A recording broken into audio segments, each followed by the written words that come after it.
ဒီဘာသာရေးခေါင်းဆောင်နန်းလိုက်လို့တမီသားစုလုံးဘဝပြောင်းသွားတယ်။ပိုယမ်မင်းကြီးဖရန်စစ်ကဒီမီသားစုတွေကလာသားရွယ်ကလေးမလေးရဲ့နှစ်ဖိုးကိုညှင်းသားစွာနန်းရှုံခဲ့ပါတယ်။အဲဒီတော့ဒီမီသားစုရဲ့ဘဝမှာတစ်သက်လုံးပြန်ပြောလို့မပြီးနိုင်မဲ့ထူးဆန်းအံ့ဩဖွယ်ဖြစ်ရတဲ့ခုနဲ့ကြုံတွေ့ခဲ့ရပါတယ်။တကယ်တော့အဲ့ဒီလာသားရွယ်ကလေးမလေးကအယမ်းဆိုးတဲ့ယောဂါကိုခံစားနေရတာပါ။ဒီယောဂါကြောင့်သူမိဘတွေကစိတ်တော့ကရောက်ပြီးတော့ဘလို့မှမပြောနိုင်ခဲ့ကြပါဘူး။ဆေးရုံကိုပြတော့လေကုသဖို့မဖြစ်နိုင်တော့တဲ့အထိခက်ပြီးတော့ဒီလိုနဲ့အသက်သေးသွားနိုင်တယ်လို့သိခဲ့ရပါတယ်။ဒါပေမဲ့ဒီနေ့မှာတော့ပေါ်ဟန်မင်းကြီးကနန်းရှုံလိုက်ချိန်မှာထူးဆန်းတဲ့ကိစ္စတွေဖြစ်ပွားသွားပါတော့တယ်။ဘိုးရထူးဆန်းတာကပေါ်ဟန်မင်းကြီးကကဘာမှာနာမည်ကြီးတဲ့ဘာသာရေးခေါင်းဆောင်ဖြစ်တာမလို့အနာကပ်ဖို့ဆိုတ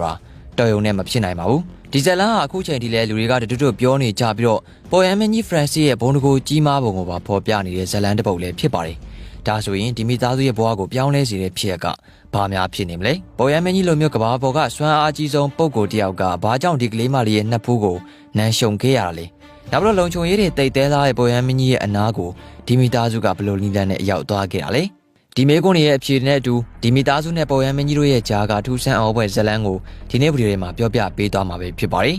ဂျိုအီနဲ့ခရစ်စတန်တို့ဟာညာကစားလင်မယားတွေဖြစ်ကြပြီးတော့မိသားစုတစ်တစ်ခုကိုစတင်တည်ထောင်နေကြပါတယ်ဂျိုရောခရစ်စတန်ရောနှစ်ယောက်လုံးကကက်သလစ်ဘာသာဝင်တွေဖြစ်ကြပြီးတော့ဘာသာရေးကိုအင်မတန်ကိုလိုက်စားတဲ့မိဘတွေကနေဆင်းသက်လာခဲ့ကြသူတွေဖြစ်ပါတယ်။သူတို့နှစ်ယောက်ဟာတနင်္ဂနွေနေ့ဖျားเจ้าတက်ရင်နဲ့တွေ့ဆုံခဲ့ကြတာဖြစ်ပါတယ်။မြင်မြင်ချင်းချစ်ခင်ဆုံမတ်ခဲ့ကြပြီးတော့မီယိုဖလာအတိုင်းကက်သလစ်ဖျားเจ้าမှာလက်ထပ်ထိမ်းများခဲ့ပါတယ်။ဂျိုအီနဲ့ခရစ်စတန်တို့ကတာယာအေးချမ်းတဲ့အိမ်တော်ရေးတစ်ခုကိုဖန်တီးနိုင်ခဲ့ပြီးတော့နှင်းနှဲငယ်ကြာမှာတော့ဂီယာနာလို့အမည်ရတဲ့သမီးမိန်းကလေးတစ်ယောက်ကိုဖွားမြင်ခဲ့ပါတယ်။ဒါပေမဲ့ဂျိုရိုလင်မယားကသားသမီးကန်စာတာတော့မကောင်းခဲ့ကြပါဘူး။သူတို့ရဲ့သမီးလေးဂီယာနာကမွေးရပါယောဂတစ်ခုနဲ့မွေးဖွားလာခဲ့ပါတယ်။ဂီယာနာဒီမှာရှားပါတဲ့သွေးယောဂတစ်မျိုးခံစားနေရပြီးတော့အကျိတ်ယောဂလည်းရှိနေခဲ့ပါတယ်။အဲလိုနဲ့ဒီနေ့မှာတော့ပေါ်ယမ်မင်းကြီးဖရန်စစ်ကဂျိုရိုနေထိုင်တဲ့ဖီလိုဒိုဗီယာကိုလာရောက်လည်ပတ်ဖို့ဖြစ်လာခဲ့ပါတယ်။ဂျိုရိုမိသားစုသားမကဘဲနဲ့ဖီလိုဒိုဗီယာကလူတွေအားလုံးကပေါ်ယမ်မင်းကြီးလာရောက်လည်ပတ်မဲ့ကိစ္စနဲ့ပတ်သက်ပြီးတော့အင်မတန်ကိုဝမ်းသာပျော်ရွှင်နေခဲ့ကြပါတယ်။ကက်သလစ်ဘာသာဝင်တွေဖြစ်တာကြောင့်ပေါ်ယမ်မင်းကြီးကိုအပြင်မှာမြင်တွေ့ရဖို့အတွက်စိတ်လှုပ်ရှားနေကြတာဖြစ်ပါတယ်။ဒီကြောင်းကိုဆက်လက်မပြောပြခင်မှာကျွန်တော်ရဲ့ Hello Entertainment ကအခုလိုဘူးတူတာတွေကိုနေ့တိုင်းပြောပြပြီးမှမလို့ like and follow လုပ်ပေးထားကြပါဦးခင်ဗျာဒါပေမဲ့ပေါ်ယမ်မင်းကြီးဟာအင်မတန်အရေးပါတဲ့ပုံကိုယ်တစ်ပါးဖြစ်တာကြောင့်ပေါ်ယမ်မင်းကြီးကိုအနီးကပ်ဖူးမြင်ဖို့ကတော့လုံးဝကိုမဖြစ်နိုင်ပါဘူးပေါ်ယမ်မင်းကြီးရဲ့အနားမှာယာနဲ့ချီတဲ့လုံခြုံရေးတွေချထားမှာဖြစ်ပါတယ်ဒါပေမဲ့ဂျိုရီတို့မိသားစုအတွက်ကံကြမ္မာကမျက်နှာသာပေးခဲ့ပါတယ်ပေါ်ယမ်မင်းကြီးကိုကာကွယ်ပေးရမယ့်လုံခြုံရေးတပ်ဖွဲ့ဝင်တွေထဲမှာဂျိုရီရဲ့ငယ်တငယ်ချင်းဖြစ်တဲ့ဒေါ်နီဆိုသူပါဝင်နေခဲ့ပါတယ်ဒေါ်နီသားဂျိုရီတို့မိသားစုရဲ့ပြဿနာကိုပေါ်ယမ်မင်းကြီးကလွဲပြီးတော့ဘယ်သူမှကူညီပေးနိုင်မှာမဟုတ်ဘူးဆိုတာယုံကြည်ထားပါတယ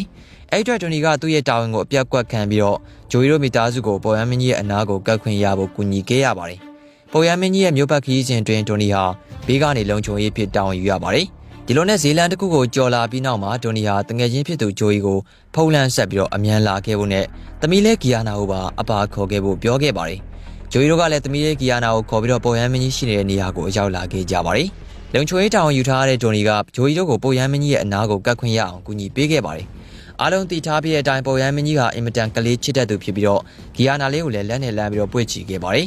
အဲဒီနောက်မှာတော့ဂျိုရီတို့ရဲ့တောင်းဆိုချက်အရပေါ်ယမ်မင်းကြီးကဂီယာနာလေးရဲ့နှစ်ဖူးကိုနမ်းပြီးတော့ကောင်းချီပေးအပ်ခဲ့ပါတော့တယ်ပေါ်ယမ်မင်းကြီးရဲ့ဂီယာနာကိုနန်းရှုံနေတဲ့ဓာတ်ပုံတွေကအင်တာနက်ပေါ်မှာပြန့်နှံ့သွားခဲ့ပါတယ်လူတော်တော်များများကဂီယာနာလေးရဲ့ကျမ်းမာရေးကိုစောင့်ကြည့်ခဲ့ကြပြီးတော့အံ့ဩဖွယ်ကောင်းစွာနဲ့ဂီယာနာရဲ့ကျမ်းမာရေးဟာပေါ်ယမ်မင်းကြီးနန်းနာခံရပြီးနောက်ပိုင်းမှာတိတိတာတာကိုတိုးတက်လာခဲ့ပါတယ်ဂီယာနာရဲ့ရှားပါတဲ့သွေးယောဂါကတက်တာလာခဲ့ပြီးတော့ခနာကိုယ်ရဲ့အကျိတ်တွေကလည်းညှော်နေလာခဲ့ပါတယ်ဒီကလေးမလေးဟာပုံမှန်တိုင်းဆိုရင်ငယ်ငယ်ရွယ်နဲ့အသက်ဆုံးပါမဲ့ကံကြမ္မာမျိုးနဲ့မွေးဖွားလာခဲ့တာဖြစ်ပါတယ်ဒါပေမဲ့တိုက်ဆိုင်မှုပဲလားဒါမှမဟုတ်ပေါ်ယမ်မင်းကြီးရဲ့ကောင်းချီးပေးမှုကြောင့်ပဲလားတော့မသိပါဘူးဂီယာနာရဲ့ယောဂအခြေအနေကအရင်ကထက်စာရင်အများကြီးကိုတိုးတက်ကောင်းမွန်လာခဲ့တာတော့အမှန်ပါပဲဂျိုရီနဲ့ခရစ်စတန်တို့လည်းမယားကလည်းပေါ်ယမ်မင်းကြီးကြောင့်သမီးဖြစ်သူရဲ့ယောဂတက်တာလာခဲ့တာကြောင့်သူတို့ရဲ့ဘဝကိုပေါ်ယမ်မင်းကြီးကပြောင်းလဲပေးခဲ့တာဖြစ်တယ်လို့ပြောဆိုခဲ့ကြပါတယ်ပရိသတ်တို့အနေနဲ့ရောပေါ်ယမ်မင်းကြီးရဲ့နန်းရှုံမှုကြောင့်ယောဂတက်တာပျောက်ကင်းသွားတဲ့ဂီယာနာလေးနဲ့ပတ်သက်ပြီးတော့ဘယ်လိုမျိုးယူဆမိကြပါသလဲခင်ဗျာပရိသတ်တို့ရဲ့အမြင်တွေကိုကွန်မန့်မှာဝင်ရောက်ဆွေးနွေးပေးသွားကြလို့ရပါတယ်အခုလိုဗီဒီယိုတွေကိုဆက်လက်ကြည့်ရှုခြင်းနဲ့ဆိုရင်တော့ကျွန်တော်ရဲ့